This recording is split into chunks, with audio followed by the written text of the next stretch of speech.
let's do that. So hamstring is the one at the back of your leg. Grounding is very important. You're touching the patient. So the more touch that you get, the more connection that you get with the patient. You're building a bond. Yeah. Take off your shoes. What is that sock?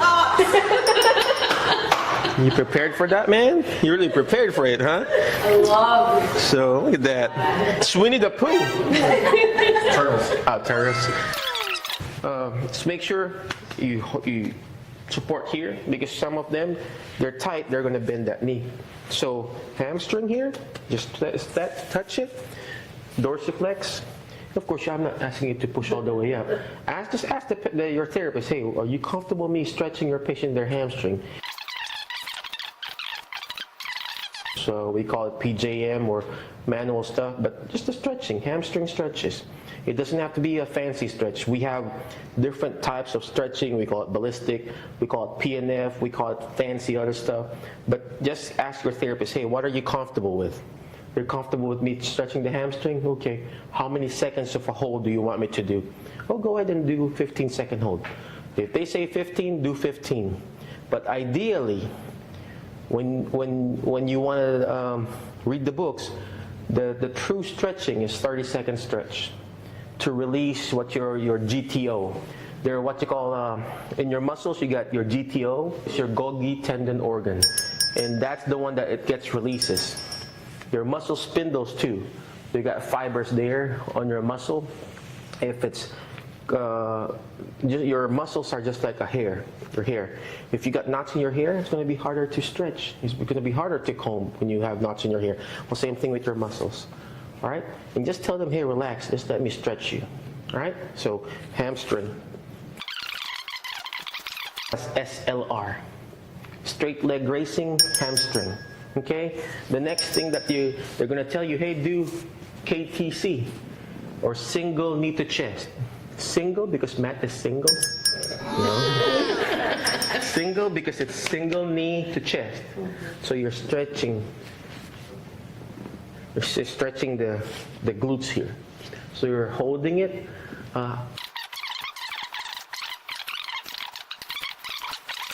Next is lower trunk rotation. You're rotating left and right. You're supporting here, of course, with proper hand placement. Making sure their back is. Yeah. So, yeah, stretching there. And then you're holding it for good 10, 20, 30 seconds. Ideally, like what I said, it has to be 20 to 30 seconds. I'm dynamic. I'm doing this. I'm finding spots. Going, oh, that's a spot. That's a sore spot. I'm like, so, but of course, you ask your therapist, what do you want me to do? All right, static stretch. You can be also here, just doing this. Because if I'm there, I'm literally carrying his leg, which is probably 50 pounds. But here, I can, play around here and then put pressure there. Right? That makes sense? Okay? And you can also do it on the other side. Same thing, stretch here and just stretching there. Right? Of course, Matt is kind of, what you call this? Mobile.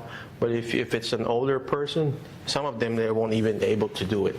So you just play around with, okay, it's only going to be here. That's the only thing that you're going to be able to do. You don't push them towards the full range of motion. Only the available range of motion. Okay? So single knee to chest. All right? When you're doing single knee to chest, do dynamic stretches. Not just single joint. You're stretching the gastroc right here. You're stretching the quads. I'm also stretching the toes. Right? I'm multi-stretching. Because if you do every single one, it's going to be the whole day. So I'm multi-stretching here. So I can also stretch the knee. I'm pushing it down already. So it's stretching here. That makes sense? And I'm pushing it in too. I'm pushing it in so I could stretch the part here. So not just the butt muscle, the glutes. I'm also doing the outer side here. I'm pushing it in. And I'm dorsiflexing, and I'm stretching the toes too. So multi-stretches. And I'm pushing the knee down too. So it stretches here too. That makes sense? Okay, all right. Upper body, and then if the patient's already laying down, I'm doing this too. You know, a static stretch. Why are we doing this? Because you want to distract the shoulder, distract the elbow, distract the wrist. So you're just pulling them too. Why in this angle? Because you always want to get the, what you call resting and open pack position. So there are two types of position of your joint, okay? One is your close pack.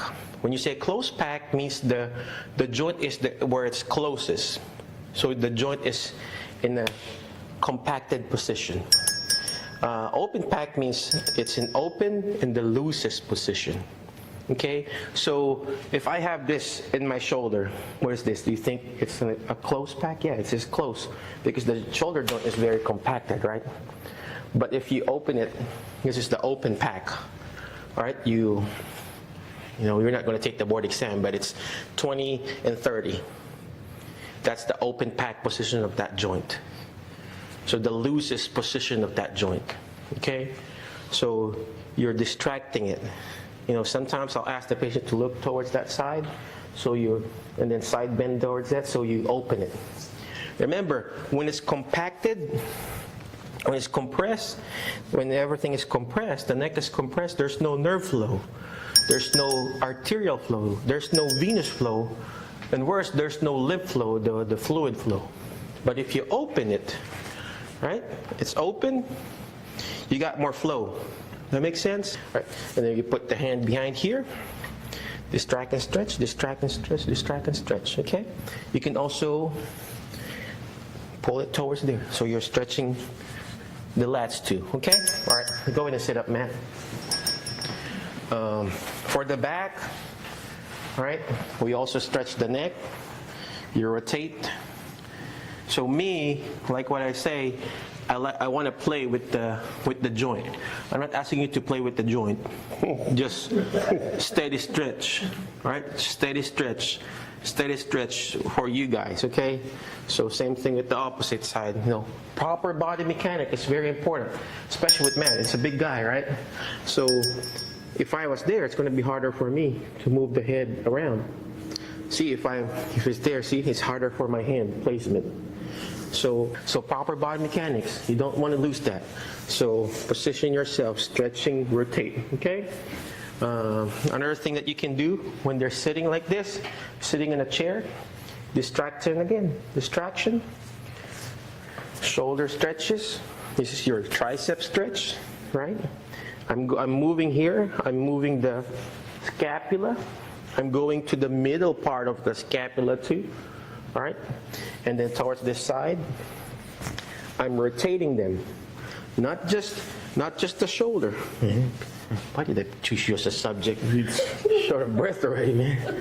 So I need to be here. So you rotate it there. You find the spot.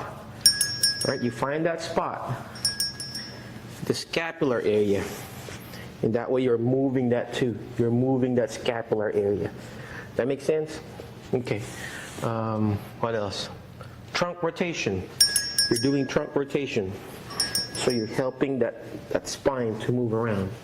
Okay? That makes sense? We put the heating pack here. So when the patient is laying down in supine, we have the heat pack there. So they have heat on their back, and then while we're stretching, remember the goal, we take care of the patient. If the patient is happy, you're happy, the therapist is happy, we're all good, right? Oh, put the patient in prone. And I put a pillow underneath their feet. So, and then of course, not yet, Mrs. Smith. You're ruining your makeup. We're gonna put a makeup on our thing, so yeah, whatever. So, yeah, that's what he wants. So you can push the patients in their spine. So just push it down, you know, just give them some relief, you know. Of course, right now I'm just pushing because I just want to push Matt. But, you know, just, okay, I'm just pushing you, Miss Smith. Relieve that pain on your thoracic area and on your low back. That's it, right? And then next you ask the patient here, if they can't do it, of course, you ask your therapist. And then you just ask them to lower this shoulder down. Why are we doing this? Because most of them, they can't even reach their low back. And then you just lower this down. And then along the way, you'll figure out where to press. For me, I would press somewhere in the scapular area here. I'm just pushing it down like that. Okay? That way you're mobilizing that shoulder joint. Quad stretch and psoas stretch, or the front part here. What I really want to do is I move it out to open the hip. Because if it's like that, it's already tight, right? So you open it out, and most of them, they can't even open out. They can't do external rotation. And then from here, kind of stretch so he's tight, right? And then again, grounding. One hand needs to be touching the person, not here, but somewhere here. So you're releasing the lumbar area. And then since you're here, you're doing 3 sets of 10, right? I'm going over here, I'm stabilizing here, right? So I'm moving it somewhere in the SI joint. And along the way, you'll figure out, oh, okay, I want to hold in the SI joint or in the hip area. And you do this, right? Range of motion. Range of motion. It doesn't have to be a steady stretch. It doesn't have to be bouncing. You can just do simple range of motion, and they'll feel so good.